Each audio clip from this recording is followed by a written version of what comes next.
તો ભાઈ લોગ સ્વાગત છે તમારું અંડર ધ ડોમના પાર્ટ 2 માં। તો આ તરફ આપણે જોઈએ છે કે એન્જી ઘરમાં એકલી હોય છે। ત્યાં જુનિયર આવે છે અને તેને કિડનેપ કરીને તેના પપ્પાના તૂટા ફૂટા શેલ્ટરમાં લઈ જાય છે। ત્યાં જુનિયર એન્જીને કહે છે કે મને ખબર છે શહેરના ઉપર પડેલા આ ડોમ વિશે। ત્યાં એન્જીને એ પણ ખબર પડે છે કે બિગ જેમ જ જુનિયરના ફાધર છે અને તેના ફેમિલીની સુરક્ષા માટે તેના ફાધરે આ શેલ્ટર બનાવેલું છે।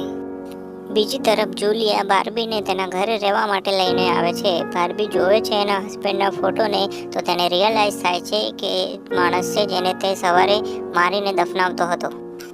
આ બાજુ શેરીફ અને લિન્ડા બધા વ્હીકલ ઉપર નજર રાખી રહ્યા હતા કે કોઈ ભૂલથી આ ડોમ સાથે ટકરાય નહીં, પણ ત્યાં અચાનક શેરીફને દિલનો દોરો પડે છે અને તે ત્યાં જ મરી જાય છે।